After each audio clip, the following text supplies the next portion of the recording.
Not sunbathing for a month means being accompanied by millions of mites while you sleep. You can't imagine that these tiny creatures, so small that they are barely visible to the naked eye, actually belong to the same family as spiders. As arachnids, mites have a body size of only 0.5 millimeters and, as adults, they have 4 pairs of legs and a mouthpart at the front, feeding on various human residues such as skin flakes. They are incredibly resilient and adaptable, with over 50,000 species of mites discovered worldwide, second only to insects, and they are virtually ubiquitous around us. Whether it's on the bed sheets and blankets in your home or the shirt you're about to wear when you go out, you can find their presence everywhere.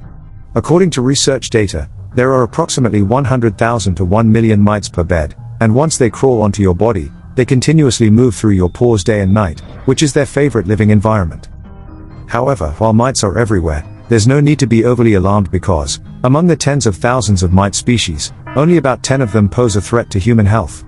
When their numbers exceed a certain threshold, their excrement can spread all over your body and even irritate your respiratory system, leading to allergic reactions such as asthma and urticaria. In China, nearly 80% of the population with allergies is attributed to dust mites, making them the most common source of allergies. Unlike indoor-dwelling dust mites, there is a type of mite called the chigga mite that prefers to inhabit warm and humid shrubbery. Its larvae act as vectors for scrub typhus, an infectious disease. When they bite rodents and acquire scrub typhus, they can then transmit it to humans when they bite. Even if you're just picnicking by a stream or sitting in tall grass, you are at risk of being bitten by chigga mite larvae carrying scrub typhus. That's why it's essential to seal cuffs and pant legs when you're in the outdoors. Furthermore, mites like the human itch mite, scabies mite, and harvest mite constantly challenge the limits of the human body.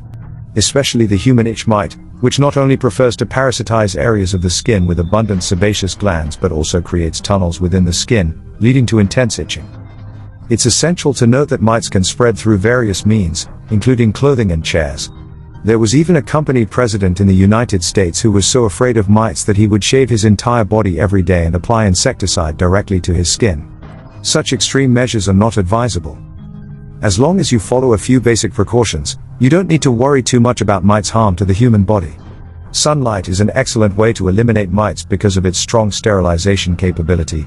For example, when we often sunbathe our bedding, the pleasant aroma afterward is actually the smell of mites that have died. Ironing is another effective method to get rid of mites. Before wearing clothes, iron them to not only make them look more presentable but also kill the many mites that may be present. Soaking and washing places where mites tend to accumulate, such as bedding, in water that is above 55 degrees Celsius, 131 degrees Fahrenheit, and then exposing them to sunlight can remove most mites. Additionally, not all mites are harmful to humans. In some European countries, people intentionally place mites on cheese to allow them to multiply and contribute to the unique flavor of the cheese.